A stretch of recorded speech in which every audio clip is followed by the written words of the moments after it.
When we met before, you defined success as peace of mind.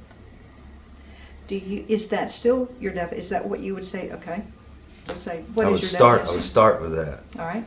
But what is success? I hope that each of us is evolving.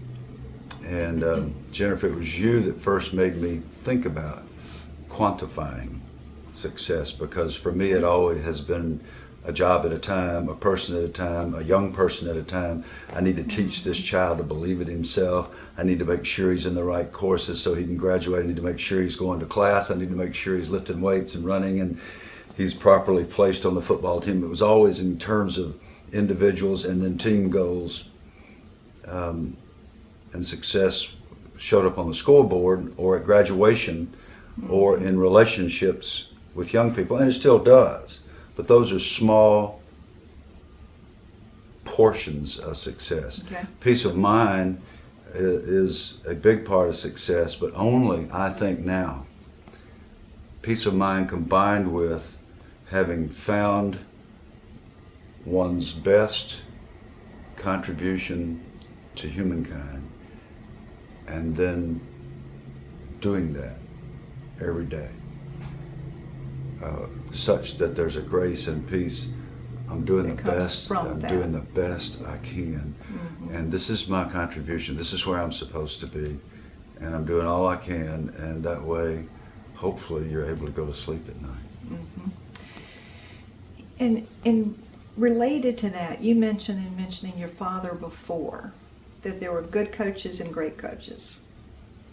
How does that relate? Could you describe, if you remember, how you describe the difference in a good and a great coach,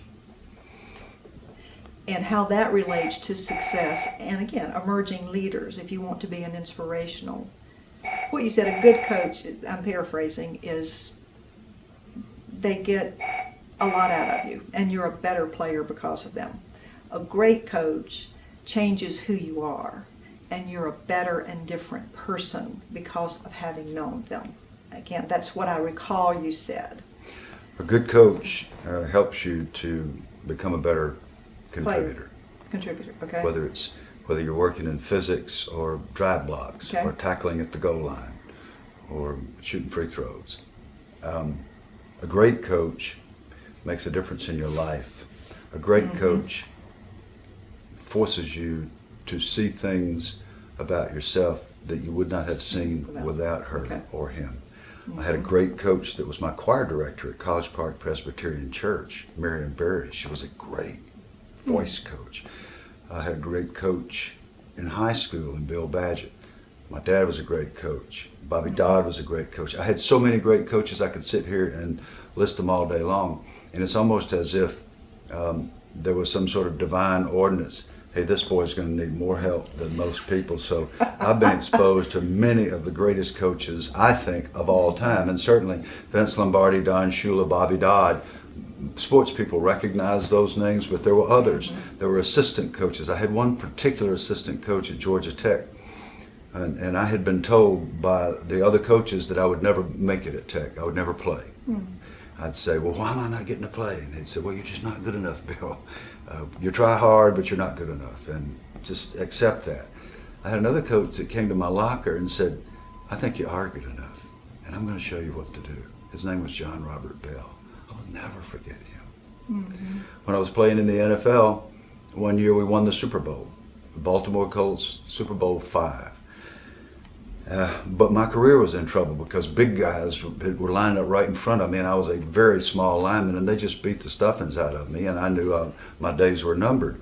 We hired a new coach. His name was Red Miller, and I thought, Red's going to watch me play and go draft another center and replace me, and I wouldn't blame him. It's not what he did. He showed up and said, you come on the practice field extra with me, I'm going to make you the best center in the National Football League. Wow. And we did. And he just about killed me. But I loved it. I loved every minute of it. Now, I never became the best center in the league, but I became the best center that Bill Curry could possibly be, which was good enough to keep playing. And so those people change young lives every day, every day.